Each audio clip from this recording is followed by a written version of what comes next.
أرحب بكم مجددا. إذا بخصوص لقاء اليوم هو عن كيف أمارس الشكر والامتنان. يعني ما هي أبسط الطرق لممارسة الشكر والامتنان بطرق بسيطة وأيضا بطرق فعالة وأيضا بطرق منطقية.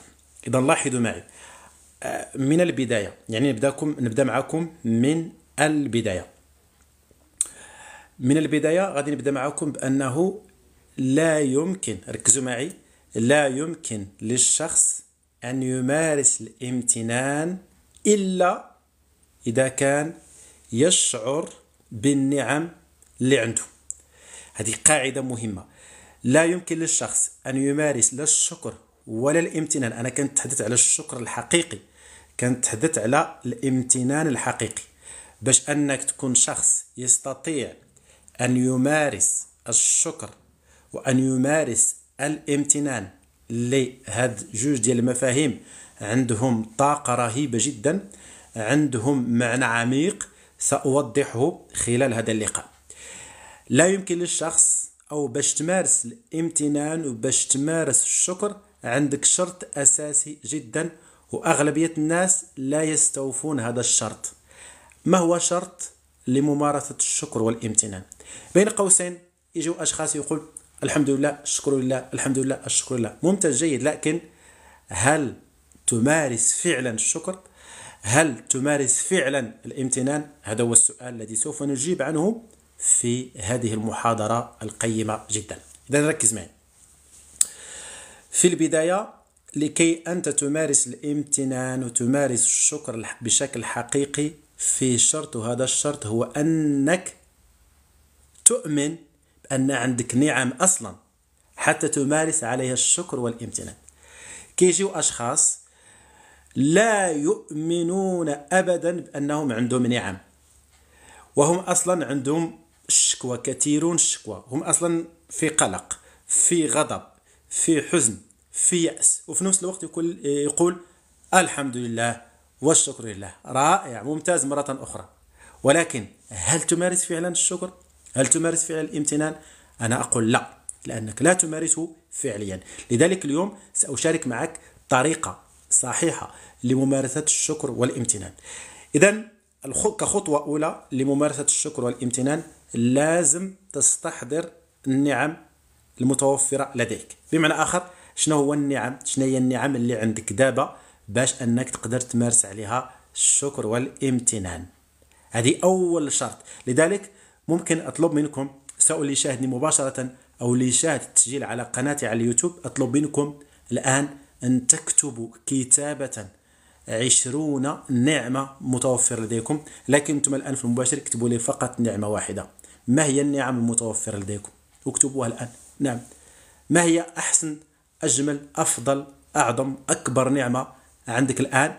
لأن مجرد، ركز معي، مجرد تستحضر النعم اللي عندك، أو النعمة اللي عندك، على الأقل نعمة واحدة، مجرد تستحضرها، مجرد تنطق بأن عندك هذه النعمة، مجرد تستحضر بأن عندك مثلا نعمة الصحة، نعمة الحياة، نعمة العقل، نعمة المال، مثلا نعمة الأولاد. ركز معي جيدا.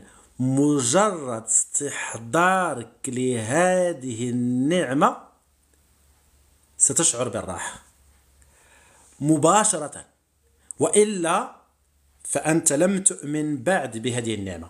إذا لاحظوا معي مدى أهمية استحضار النعم حتى ننظر إليها، حتى نشكر الله اللي أعطانا النعم، حتى يزيدنا من فضله، وأيضا نمارس الامتنان.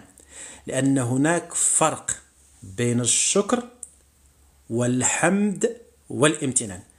إن كنتم مهتمين فإن شاء الله سأوضح هذه النقاط، ربما لأول مرة تسمعها بشكل مبسط.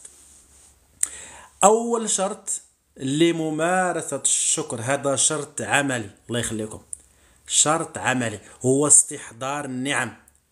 واستحضار النعم أمر قيم جدا، يستحق منك أن تأخذ الوقت لاستحضار النعم.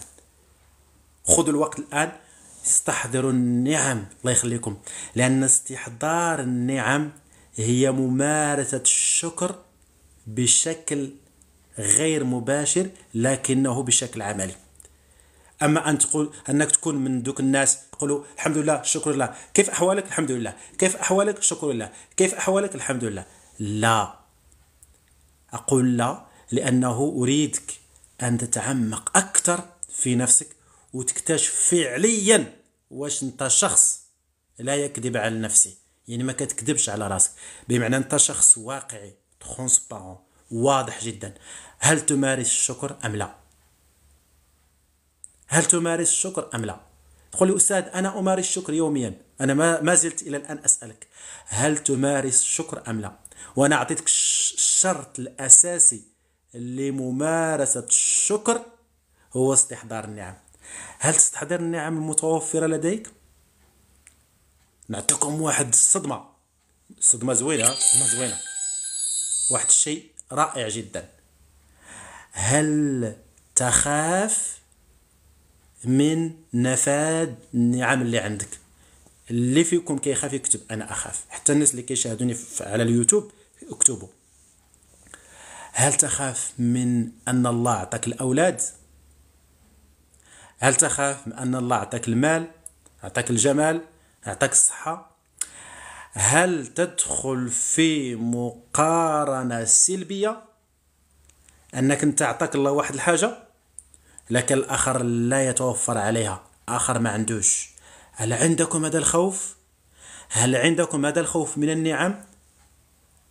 نعم، ممتاز. كثير منكم يكتبون أنا أخاف، نعم أخاف من زوالها.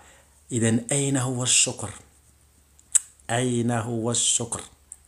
أين هو الشكر؟ فهمتوني؟ يعني وصلتكم معنى ما أقول. إذن أين هو الشكر من فضلكم؟ لماذا تخاف من النعم اللي عندك الآن؟ نعم، أغلبية الناس يخافون من النعم. أعي ما أقول، لأنني أنا هنا قلت لكم هذه محاضرة قيمة لنتعلم كيف نمارس الامتنان، كيف نمارس الشكر بشكل غير مسبوق وبشكل عملي وبشكل حقيقي. إذن إذا كنت شخص كيخاف من النعم فأنت لا تمارس يا أخي الشكر، يا أختي الرائعة لا تمارسين الشكر أبدا، لا تمارسين الشكر، لأن الشكر والامتنان فيه شرط الشكر، شرط الثاني، الشرط رقم 2. الشرط رقم 2 لممارسة الشكر والامتنان، هناك شرط رقم 2 هو لما تستحضر هذه النعم لازم تشعر بالرضا، تشعر بالراحة، تشعر بالأمان والطمأنينة. إن كنت تشعر بالخوف فأنت فقط تخاف من النعم. ولكن اليوم يلا ركزوا معي بشكل جيد، ركزوا معي حتى يعطيكم حل جذري الآن لمن يخاف من النعم اللي عنده. أنتم فعلا تخافون من زوال هذه النعم، تخافون من زوال النعمة، يعني أنكم تعتقدون بأنكم متصلون بمصدر محدود جدا. أي شخص فيكم، يلا ركزوا معي، أي شخص فيكم يركز على الخوف أو فقدان النعم أو إزالة زوال النعمة، بمعنى أنك حقيقة أنت تعتقد بأنك مرتبط بمصدر محدود جدا ضيق. فعلا إذا كنت مرتبط بهذا المصدر اللي هو محدود جدا، اللي هو ضيق جدا، نعم ستخاف. لكن لو سألتكم واحد السؤال كلكم غتجاوبوا نعم، وهذا هو الخطأ أصلا. ما تجاوبونيش نعم لأن هذا هو الخطأ. إذا جاوبتوني نعم يعني سمحوا لي نقول لكم بحال الببغاء فقط تكررون الكلام. من هو الرزاق؟ كلكم غتجاوبوني دابا بدون استثناء. هذا هو، راه قلت لكم هذا هو الخطأ أصلا. من هو الرزاق؟ تقولوا كامل الله سبحانه وتعالى هو الرزاق. ممتاز، يلا ركزوا معي. يلا نعم، راه 100% أي شخص في الكون تقول له من هو الرزاق سيقول لك بأن الله الخالق. نعم، وهو فعلا كذلك، ومليون في المئة أو بدون أدنى شك. بدون أدنى شك. لكن السؤال، شنو هو السؤال؟ إذا كان الله هو الرزاق هو اللي يعطيك هذه النعم، هل ممكن أن يكون نفاذ هذه النعم؟ اكتبوا لي الجواب. واش ممكن إلى الله هو اللي يعطيك نعمة الصحة مثلا، نعمة المال، نعمة أي شيء، هل ممكن يحدث فيه نفاذية لهذه النعم؟ طبعا نفاذية من الله طبعا لا قطعا. إذن هنا لازم نحتضن هذا الخوف. طبعا إن أراده أكيد، لكن دائما الله يريد لك الخير، وهذا كلام لا داعي أننا ندخل فيه. ممتاز. إذن طبيعي لا ممتاز.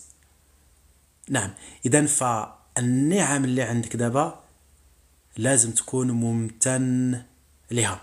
إذن الشكر هو استحضار النعم. في سؤال: كيف أستحضر هذه النعم؟ طبعا هذا سؤال يبدو في الوهلة الأولى بأنه سؤال عادي، لكنه سؤال عميق جدا، سؤال عميق جدا. كيف أستحضر النعم؟ نعم، ورقة وقلم، ضروري جدا، ورقة وقلم، ثم تأمل في نفسك. هل تأخذ نفس؟ أنا لا أتحدث معكم من منظور الضحية. قل لك أنت فقط خلاص عندك لقمة العيش، عندك المبيت، فأنت أنت صافي. لا، ممكن تطلب أي شيء، ممكن تطور، ممكن تزدهر، ممكن تستقبل أكثر مما تعتقد. إذن فالشكر هو استحضار النعم. واستحضار النعم يعني بكل بساطة تأخذ ورقة وقلم وتكتب النعم. اكتب النعم اللي عندك، اكتبها. إلا ما عندكش الوقت أو تعتقد بأنه أنت مشغول، عندك عمل، عندك وما عندكش، ليس لديك الوقت، فهذا خطأ كبير. أنك تعتقد بأنه ما عندكش الوقت لمجالسة نفسك، بأنه ما عندكش الوقت لممارسة أجمل شيء اللي هو الشكر والامتنان. إذن الآن نمر إلى ما معنى الامتنان، لأن الامتنان يأتي بعد الشكر. ركزوا معي، الامتنان يأتي بعد الشكر.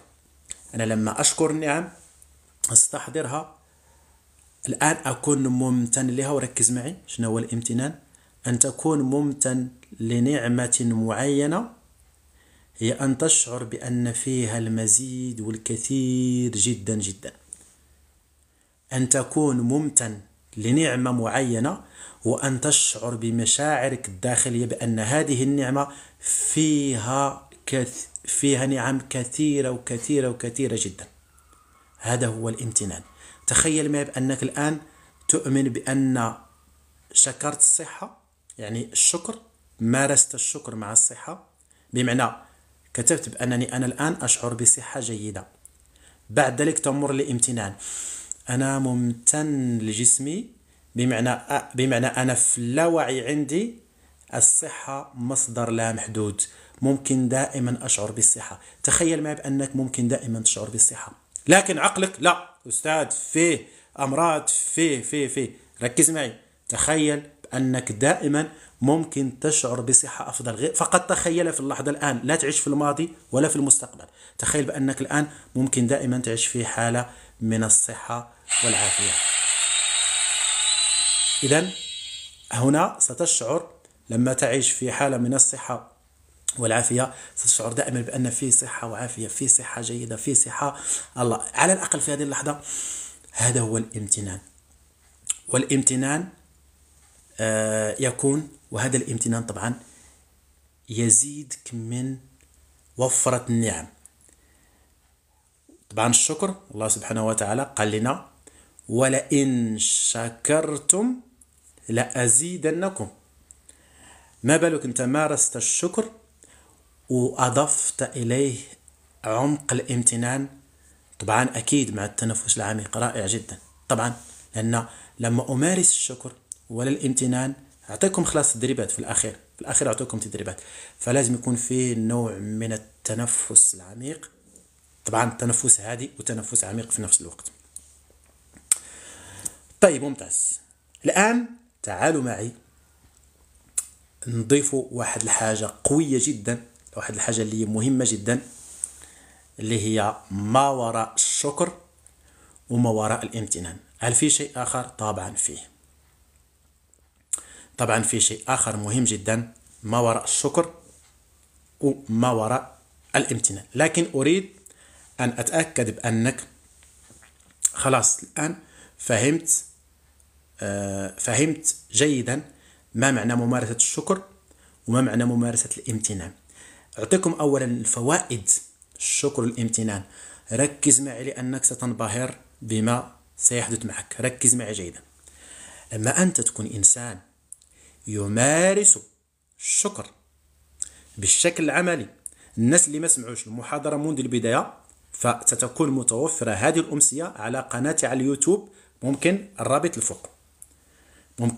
الفوق وانضموا للقناة وشاهدوا هذه المحاضرة وباقي الكثير من المحاضرات الأخرى. طيب ممتاز. ما هي الفوائد العظيمة من الشكر والامتنان؟ فوائد مبهرة جدا، رائعة جدا.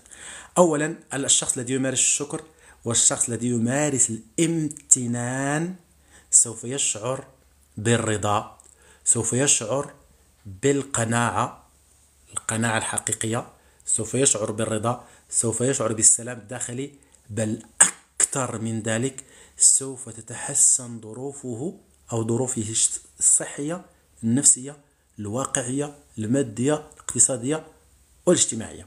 ما هو الدليل؟ الدليل طبعا هذا كلام الله أولا، لكن لا بأس أن نعطيك أدلة.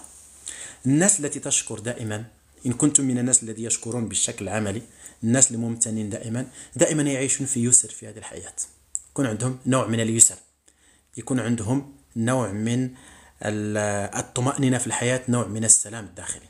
إذن فأعظم الفوائد للشكر والامتنان وأنك ستشعر بأنك شخص عنده قيمة كبيرة في الحياة، ستشعر بأنك شخص متصل، شخص متوازن، ستشعر بأنك شخص مفيد في المجتمع، لأنك أنت دائما تبحث عن الشيء الإيجابي. لأن ركز معي دائما الشخص الذي يريد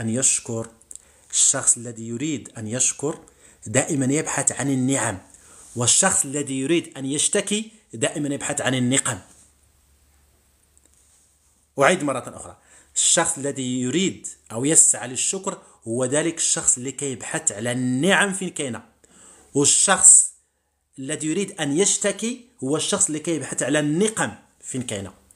إذا شفتوا معايا الفرق ما بين الشخص الشكور والشخص المشتكي؟ فرق شاسع جدا.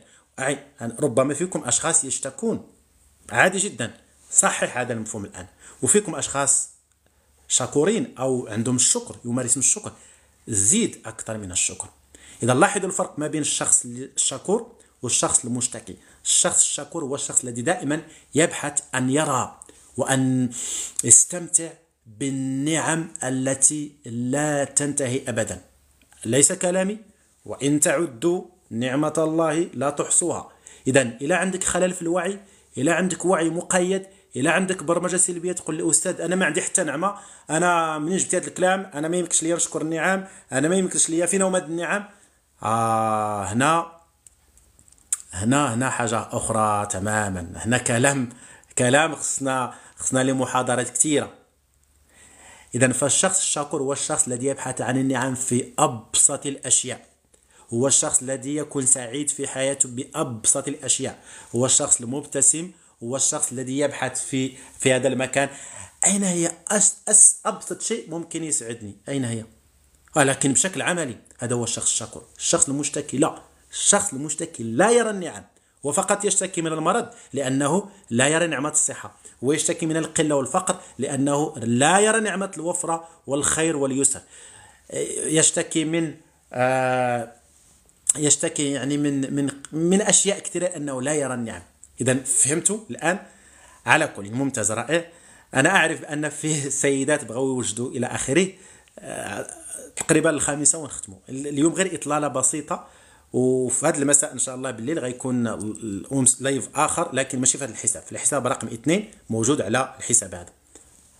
الليل إن شاء الله مع 9 ليلا يكون لايف قوي جدا جدا جدا اليوم في الحساب الثاني، راه موجود عندكم هنا الحساب الثاني. طيب إذا تحدثنا على ممارسة الشكر، ممارسة الامتنان. ثم تحدثنا على الفرق ما بين الشخص الشكور والشخص الذي يشتكي. تعالوا الآن نتحدث عن شيء رائع جدا، رائع للغاية. وهذا الشيء هذا اش غنقول لكم، هو في الوهلة الأولى قد يبدو بأنه جديد عليكم، ولكن فقط ركزوا معي. طيب، أغلبية الناس كتخاف من أشياء معينة، من المرض مثلا، من الفقر مثلا، من القلة. أغلبية الناس مثلا كتخاف فقط بدون حتى سبب، تخاف من نفسها، تخاف من المشاعر، تخاف من أشياء. أغلبية الناس، نعم أغلبية الناس. تعالوا معي نعطيكم هاد القاعدة الذهبية واستثمروا فيها، وتأكدوا بأنكم سوف تتغير حياتكم نحو الأفضل. طبعا لازم أبدأ بالخطوة الأولى، أبدأ بخطوة أولى اللي هي سنتعمق شوية شوية نسبيا في المشاعر. المشاعر لدى الإنسان هي النقطة الفاصلة أو الجدار الفاصل بينك وبين النعم، هي المشاعر. والمشاعر هو الجدار الفاصل بينك وبين الواقع اللي تعيشه. بمعنى لو أنت شخص عنده دائما مشاعر النقص، مشاعر الاحتياج، مشاعر الرفض، دائما عندك هذه المشاعر دائما، يعني كل مرة، كل نهار، كل دقيقة عندك مشاعر النقص، مشاعر الاحتياج، مشاعر الإهانة، فأولا أفتح قوس أنصحك بخوض تجربة التحرر العميق. ضروري ضروري جدا تخوض تجربة التحرر العميق من مختلف هذه المشاعر. لو أنت شخص في الغالب عندك مشاعر إيجابية، هنيئا لك، لأن كل ما كانت عندك مشاعر إيجابية فأنت شخص مستقبل. وهذا ما سأريد التحدث عنه. لما تكون أنت شخص فرضا عندك خوف من المرض، أو عندك خوف من شيء معين، خوف من زوال النعمة، ركزوا معي، خوف من زوال النعمة، عندك خوف من شيء معين كيفما كان نوعه، تعال معي أقول لك بأنه يمكنك أن تعمل التالي. يمكنك أن تعمل التدريب التالي. هذا التدريب مفيد لأنه سيوازن طاقتك الروحية والنفسية والجسدية مع الوقائع ومع الحياة بشكل عام. لو عندك أي شعور سلبي، لو عندك أي ضغط مرض أو أي شيء، حاول أن تقوم بالخطوات التالية. أولا، حاول أنك تستقبل هذا الشعور، الخوف، يستقبل في نفسك وليس رفض، يستقبله في داخل نفسك. يعني افتح نفسك شوية، افتح قلبك شوية، استقبل هذا الشعور. استقبل شعور الخوف من المرض، استقبل شعور الخوف من زوال النعمة، استقبل كل شعور تظن أنه سلبي، لأنه ليس شعور سلبي. الخوف يستقبله، هو فقط مجرد شعور. انت ملي كتستقبل هذه المشاعر وتعاود تستقبلها مرة أخرى، تستقبل مشاعر إيجابية وتستقبل مشاعر سلبية، سوف تشعر بأنك أقوى وأعظم وأكبر وأسمى من هذه المشاعر ومن هذه الأفكار السلبية اللي كنتي دائما وأبدا ترفضها وتقاومها. لأن الرفض والمقاومة هو أكثر شيء يجعلك تتألم وتعاني. فأهمية استقبال هذا الشعور، خذ نفس وأستقبل هذا الشعور، خذ نفس وأستقبل شعور الخوف، خذ نفس وأستقبل شعور الصدمة، خذ نفس وأستقبل شعور الفقدان، أخذ نفس وأستقبل كل هذه المشاعر. لما أستقبل كل هذه المشاعر سوف تشعر بنوع من الاتساع حول النفس. قد أفلح من زكاها وقد خاب من دساها. سوف تشعر بنفسك أصبحت منفتحة نسبيا، لأنك بدأت تستقبل كل شيء بمعنى أنك أنت أعظم وأقوى وأسمى من الشعور السلبي والشعور الإيجابي، من المرض، من الخوف، من أي شيء. هذا من أعظم التدريبات التي أهديها لكم شخصيا حتى تستفيدوا منها. لو كانت لا تخاف من المشاعر، استقبل الشعور. لما تستقبل الشعور، هذا الشعور استقبله. قل خذ نفس. نعم أنا أستقبل هذا الشعور الآن، أنا الآن أستقبل هذا الموقف، أنا الآن أستقبل هذا الشعور. فاستقبالك لهذا الشعور، استقبالك لهذا الموقف سوف يجعلك تشعر بالراحة، وأنا متأكد جدا جدا أنك سوف تشعر بالراحة، سوف تشعر بالأمان، سوف تشعر بالهدوء. طيب ممتاز. إذن فأهمية هذا الموضوع عنده أهمية بالغة جدا. وأعطيتكم شرط، الناس اللي عندها أحيانا تكون عندك مشاعر مركبة، مشاعر معقدة نسبيا. طبعا أنا أقول لأن بحكم تجربتي الحمد لله لسنوات طوال، وبحكم تجربتي مع الكثير منكم ممكن تشاهدوني فيكم ناس اللي خذوا معنا برامج علاجية شمولية، جلسات شمولية خاصة أونلاين من أي مكان. أيضا فيكم ناس شاركوا معنا في دورات، فيكم ناس شاركوا معنا في كورسات أونلاين أيضا ومباشرة أو مباشرة. فأنا دائما أقول لكم ركزوا على منطق المشاعر، ركزوا على منطق المشاعر، لأن كل مرة تتقرب من فهم مشاعرك، كل مرة تتقرب فيها من فهم المشاعر ديالك، فأكون متأكد بأنك تتقرب من فهم الكينونة ديالك، ومتأكد بأنك تتقرب من فهم عمق الذات. وهنا أعطيكم لمحة بسيطة عن الذات. وطبعا هذه اللمحة هذه ممكن تبدو لكم في الوهلة الأولى صعبة الفهم، لكنها سهلة الفهم. اسمعوني، بالنسبة للناس اللي كيبحثوا كتسمعوا دائما حب الذات، وأنا لا أفهم ما معنى حب الذات، لأنني أنا معكم شخصيا أي شيء أقوله وإلا أنني مع نفسي كنقول دابا أنا أقول للناس حب الذات. ما معنى حب وما معنى الذات؟ كيف؟ ما معنى حب الذات؟ نقول لك مثلا سيدتي لازم تحبي ذاتك. ما معنى هذا الكلام؟ شنو معنيته؟ ما فهمت والو أنا. ما معنى حب الذات؟ باش نفهموا حب الذات أو حب النفس نفس الشيء، لكن الذات أفضل، الذات أعمق من النفس. ما معنى حب الذات؟ يلا نتعرفوا على الذات أولا. ركز معي بشكل جيد لا بغيتي تفهم الذات أو الداتا كيسميوها. ننطلق معاك من مكان بسيط. انت الآن عندك أفكار، عفوا أعطوني ثواني. انت الآن عندك أفكار، أو نحن كائنات مفكرة، دائما نفكر نفكر نفكر نفكر. ركز معي. ما بين الفكرة والفكرة، مثلا عندك فكرة الذهاب إلى السوق، وعندك فكرة استحضار أو إحضار الإفطار. ما بين هذه الفكرة وهذه الفكرة كاين واحد الصمت بيناتهم. هذا الصمت هو الذات. عرفت شنو هو حب الذات؟ هو حب الصمت. عرفت شنو هو حب الذات؟ هو حب ما وراء الأفكار. هل تعرف ما معنى حب الذات؟ هو أن تراقب أفكارك من بعيد. أي شخص فيكم يصل إلى مرحلة، كلكم ممكن تصلوا إلى هذه الدرجة، أي شخص فيكم يصل إلى مرحلة مراقبة الأفكار من بعيد، مراقبة المشاعر من بعيد، فأنت تحب ذاتك فقط. بسيط جدا.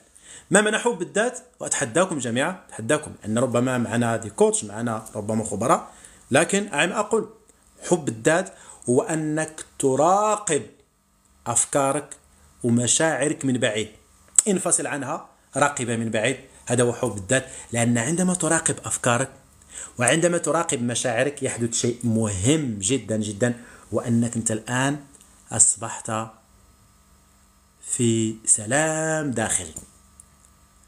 أنك أنت الآن أصبحت تكتشف على الأقل أنك لست مشاعرك ولست أفكارك. وكل شخص فيكم يصل إلى هذا الوعي أيضا، أنه أنا لست أفكاري ولست مشاعري. الله، راحة. بمعنى جميع المشاعر، الخوف الخوف الخوف الخوف، أنا لست هذه المشاعر. راحة. بمعنى جميع الأفكار، التوقعات، أنا أخاف على كذا، أخاف على أولادي، أخاف على عائلتي، أخاف أخاف أخاف، هذه الفكرة كلها لا تمثلني. بمعنى هي إشارات. هنا نستشعر عمق الذات، نستشعر قوة الذات، نستشعر حب الذات. تبارك الله عليكم، ما شاء الله عليكم. نشوف تساؤلات. أي شخص فيكم بغى يتواصل معنا على المباشر مرحبا. خليوني نشوف الآن التساؤلات ديالكم. إذا لقيت أي سؤال مهم أو يتماشى مع الموضوع سأجيب عنه. أتقبل عيوبي. ممكن أعتبر هذا أول سؤال. هل هذا يعني أنني أتقبل عيوبي؟ هنا أيضا أعطيكم قاعدة في هذا الإطار. طبعا هو تقبل العيوب، ولكن ركز معي أن أي شخص كيف ما كان نوعه، في جانب إيجابي وفي جانب سلبي.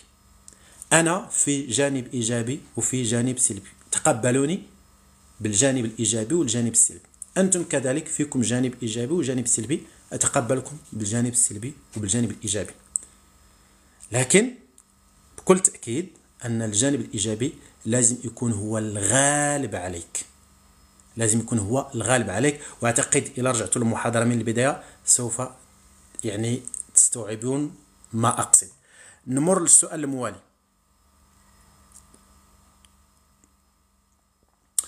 طيب، شكرا لكم أيضا. أنا أخاف من النحافة. خليك معنا الأخت إيمان بلاتي. أنا كنركز على التساؤلات اللي عندها علاقة بالموضوع. إذا الإنسان تقبل عيوبه لن يتطور. لاحظوا معي، كلام ممتاز، كلام رائع، ولكن غادي نوضح لك أكثر. بمعنى هذا الشخص يقول إذا الإنسان تقبل عيوبه لن يتطور. نفكر فيها واحد شوية، هنا سؤال مهم. إذا أنا تقبلت عيوبي بمعنى أنني أنا لا أتطور. صحيح خطأ؟ هل هي صحيح أم خطأ؟ إذا أنا تقبلت عيوبي اللي فيا بمعنى لن أتطور. بمعنى آخر أن هذه العيوب هي التي هي المحفز. إذا العيوب هي المحفز. طبعا أنا أعرف الجواب، لكن أفكر بعقولكم الآن. ركزوا معي. هذا النوع من لما أتقبل عيوبي لن أتطور، هذا فيه نوع من لعب دور الضحية. أعطيك مثال. مثل ذلك الشخص اللي كنوفر له كل شيء. بمعنى الشخص اللي وفرنا له جميع الظروف لن يعمل. هذا الشخص يلعب دور الضحية. هذا الشخص أصلا لازم يتعالج. طبعا ما كنقصدكش، الله يخليك. هذا الشخص لازم يتعالج بأنه كان فقط يؤمن بالقلة، لأن العيوب تنتمي إلى القلة. هذا الشخص فقط، طبعا كنقصد جميع الناس، كان يؤمن بأن ربما ليس فيه شيء رائع في هذه الحياة. بمعنى أنا لا تقبلت عيوبي، أين هو السبيل للتطور؟ خلاص أنا تقبلت عيوبي، خلاص. كأن الإنسان لكي يأمن بالقناعة، أنا قنوع بهذه الحاجات اللي عندي حاليا. طبعا هذا خطأ كبير. أتقبل عيوبي نعم، وأفتح نافذة التطور بكل شغف وبكل جرأة. أتقبل عيوبي نعم، وأركز على نقاط التطور أكثر، وأركز على المزيد من النعم أكثر. لذلك وإن تعدوا نعمة الله لا تحصوها. لأنه عندما أنا فرضا عالجت كل العيوب اللي عندي، صافي خلاص انتهى؟ لا، لسه أنا في البداية. يلا عاد بديت، إذا عاد غنزيد لقدام خطوة خطوة. الله يحفظك. شكرا لك. كيف أحدد سبب نوبات الهلع؟ هل من القولون أم الأفكار أم الوساوس؟ نسبيا خرجنا عن الموضوع، لكن سأجيب عن مثل هذه التساؤلات. لاحظوا معي، أغلبية الناس عندهم هذه المسألة هذه ديال نوبات الهلع ومخلوع، وفقط من يسمع نوبات الهلع يسمع. بسط بسط بسط لأقصى درجة ممكنة. أولا لازم تبسط هذا الموضوع. عادي جدا تكون عندك نوبة الهلع. أين هو الخلل أصلا؟ عادي أن جسمك يستجيب بطريقة معينة لأنك أنت لا تفهم الإشارات الجسمانية، لا تفهم طريقة التواصل مع جسمك، أو عندك تراكمات قوية جدا، ضغوطات قوية، أو طبعا عندك تراكمات على مستوى القولون، نعم ممكن يكون، أو عندك أفكار وسواسية ترفضها. إذن سؤالك فيه جواب وجوابك صحيح. لكن الحل هو أول شيء أقوم بتبسيط إلى أقصى درجة ممكنة. نعم بسطوا الأمور الله يخليكم. بسط بسط بسط لأقصى درجة ممكنة. نوبات الهلع، تنفس، أقوم بالحركة. طبعا أنا أعطيتكم كثير فيديوهات للعلاج من هذا الأمر، لكن إن كنت شخص عنده هذا الأمر بشكل مزمن تواصل معي، إن شاء الله ستنعم بصحة نفسية جيدة، وستنعم أنك ستشعر بالراحة والأمان، وستختفي منك كل هذه الأشياء. أنا أسميها أشياء مجرد أشياء. أيضا هل فيه أفكار وسواسية؟ هذا هو سؤال. هل هناك فعلا أفكار وسواسية؟ نعم أنا أضحك لأنني لا أضحك عليكم، ولكن كنت أنا أيضا أضحك على نفسي في واحد الوقت. نحن كتجيك فكرة معينة وأنت ضخم عملاق، أنت فيك روح الله جوهر، وتخاف من فكرة بسيطة، فكرة المرض، فكرة كذا وكذا، وتسميها الوساوس، وتدخل وتبحث ربما على الوسواس القهري، وتبحث على الرقات، وتبحث وكتيه في واحد المتاهة لا حدود لها، وهذا هو الخطأ أصلا. إكرام: كيف نقضي على مشاكل مواجهة الذات والأفكار السلبية المعرقلة للحياة ككل؟ أعيد السؤال: كيف نقضي على مشاكل مواجهة الذات والأفكار السلبية المعرقلة للحياة ككل؟ سؤال رائع، سأجيب عنه بخطوتين مهمتين. الخطوة الأولى: هل فيه مشكل لمواجهة الذات؟ أنا أريد أن أواجه ذاتي، هل أصلا في مشكل؟ لا. هذا أول شيء. مواجهة الذات معناته مواجهة النفس، لأن من الذات هي التي تراقب، وكنواجه نفسي. ما معنى مواجهة النفس؟ بمعنى، ركز معي، بمعنى أن أواجه نفسي لازم أدرك وأستوعب أنني أواجه المشاعر فقط. أواجه أواجه المشاعر. شعور الإهانة، شعور التأنيب، شعور الإحباط، شعور الخوف. مواجهة هذه المشاعر أبسط ما يمكن على الإطلاق، لأنك ستواجه كيان شعوري بريء جدا. كأنك مثلا تواجه صبي، طفل صغير رضيع. واش غتخاف من مواجهة الرضيع؟ طفل صغير رضيع، واش غتخاف؟ كتب إلا كنت تخاف قل نعم. هل ستخاف من مواجهة رضيع لسه في 6 شهور ولا 8 شهور؟ لا. كل مشاعرك هي رضع، ترضع منك، ترضع منك.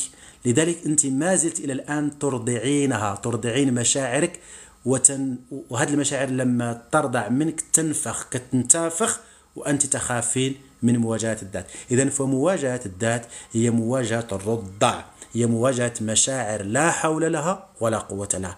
كيف أواجه مشاعري؟ من خلال العودة إلى الذات، من خلال كتابة مشاعرك. أنا أشعر بالخوف، أشعر بالملل، لكتابة المشاعر هي أبسط وأول خطوة لمواجهة مشاعرك. جميلة كتقول لكم: كيف أتمكن من مراقبة أفكاري والسيطرة عليها؟ كيف أتمكن من مراقبة أفكاري والسيطرة عليها؟ أولا، نحن لا نسيطر على الأفكار، ولا نريد أن نسيطر على الأفكار، ولا أدعو أبدا أي شخص أن يسيطر على أفكاره. مراقبة الأفكار، نعم. كيف أراقب أفكاري؟ ركزي معي بشكل جيد. هذه اليد اليسرى أو اليمنى، اعملوا هذه الحركة، هذه اعملوا كلكم، اعملوا هذه الحركة. اعمل قبضة اليد، افتح يدك، اعمل قبضة اليد، افتح يدك، اعمل قبضة اليد. أنا الآن بوعي أراقب اليد، أنا الآن في الوعي عندي الداخلي أراقب أنني أقوم بهذه الحركة ثم أفتح. أنا أراقب أراقب أراقب. هنا راقبت فكرة، هنا راقبت الفكرة، لأنه أعطيت أوردر فكرة أنك تحرك يدك، وراقبت اليد وفي نفس الوقت راقبت الفكرة. إذا حتى أساعد عليكم من أجل مراقبة الأفكار، راقبوا الأفكار العملية، أفكار فيها عمل. أنا الآن أفتح يدي، أقبض يدي، أفتح يدي، أقبض يدي. هذا الأوردر، هذا التفكير، بمعنى أنني أنا أراقب أفكاري. وقس على ذلك أيضا ممكن أخذ نفس، أخذ نفس.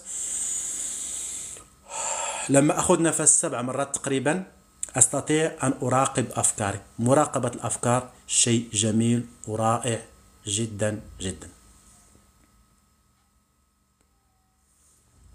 علي تقول لكم كيف نقاوم الرفض من التطور. ممتاز، سؤال رائع. كيف نقاوم الرفض من التطور؟ نشرح لكم سؤال آخر. بمعنى أنا أريد التطور لكن أقاوم هذا التطور، أو يعني عندي رفض لهذا التطور.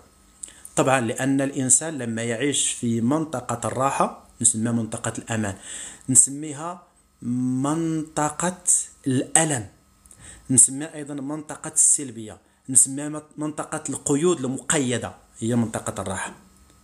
لأنك أنت لا تعيش في منطقة الراحة. لو كانت منطقة الراحة فعلا، لأنهم أطلقوا عليه اسم غلط، لو أنها منطقة الراحة سنشعر بالراحة، لكنها هي منطقة الألم. لذلك لازم تكسر هذا القفص وتنفتح أكثر وأكثر.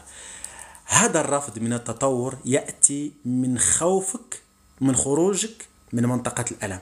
فيكم أشخاص كتير يتلذذون بالألم، فيكم أشخاص كتير يستمتعون بالألم، فيكم أشخاص كتير يستمتعون بالشكوى، فيكم أشخاص كتير يستمتعون بالقلة والندرة، لأن تشكل لهم منطقة الألم وليس منطقة الراحة. إن منطقة الراحة لازم تكون فيها ليبر، حر، لازم تكون فيها مرتاح. إذن فهذا فقط رفض من الاستقبال أكثر، رفض من الخروج من القفص الوهمي. اكسر هذا القفص، اكسر هذا القفص وانطلقي بقوة. هل هو أن تتصالح مع جانبك المظلم مهما كان وأعترف به؟ طيب، يعني سؤال واضح. تصالح، ناخذ احنا فقط التصالح مع الجانب المظلم. أنا قلت لكم كل شخص فيه جانب إيجابي وجانب سلبي. قلت لكم أن الجانب الإيجابي غالبا يغلب على الجانب السلبي، لكن مسألة إيجابي وسلبي أصلا فيها كلام، لكن خلينا باش نتفاهموا أكثر. هل هو التصالح مع الجانب المظلم؟ واش أنا غنتصالح مع الجانب المظلم؟ هنا غادي يتحتم عليا أنني ما نبقاش نسميه الجانب السلبي، نسميه طاقة راكدة، نسميه هناك طاقة واحدة اللي كاينة، هناك شعور واحد اللي كاين، هناك فكرة واحدة اللي كاينة. غير إما هذا الشعور يعطيك نوع من الرضا أو يمتص منك الرضا. هناك طاقة فقط، هذه الطاقة تعطيك حيوية أكثر أو تسلب منك الحيوية. الطاقة الإيجابية تعطيك حيوية، لذلك نسميها إيجابية زائدة، تعطيك شيء إيجابي، تعطيك شيء رائع. طاقة سلبية تسلب منك.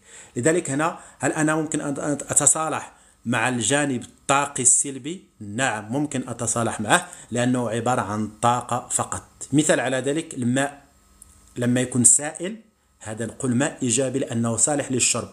لكن الماء لما يكون في حالة ثلج، مثلج، سوليد، قاسح، هذا نسميه مثلا طاقة راكدة، لازم نحركها من خلال التسخين والحرارة حتى يصبح ماء صالح للشرب. أيضا لازم أتناغم وأتواصل مع الجانب السلبي الموجود فيه حتى أحرر هذه الطاقة وتصبح كلها طاقة إيجابية. أنا أخاف، ندى تقول لكم أنا أخاف من المرض والوسواس. طيب، تخافين من المرض والوسواس، هذا موضوع أيضا رائع. تخافين من المرض، إذا عندك خوف وعندك شيء اسمه مرض. أنا أعطيك واحد السر هنا، طبقيه الآن.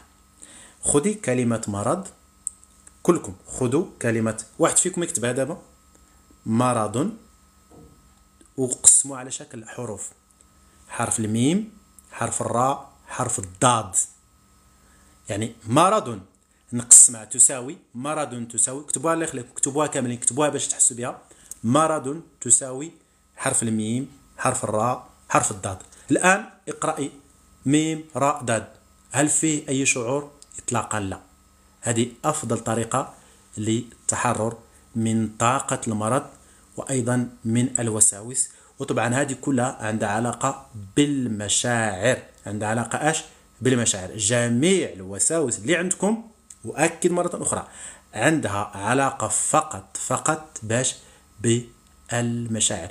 لو تحررتم من مختلف المشاعر والضغوطات النفسية والتراكمات من الماضي، من الطفولة، من المراهقة إلى آخره، لو تحررت من هذه المشاعر تختفي الأفكار الوسواسية. وهذا الموضوع أقدم فيه أقوى برنامج علاجي شمولي، أقوى كورس فن الشفاء والتحرر، قريبا كورس فن التجلي، دورات، جلسات علاجية خاصة، كل شيء متاح أمامكم ومن الآن طبعا. فمرحبا بالجميع.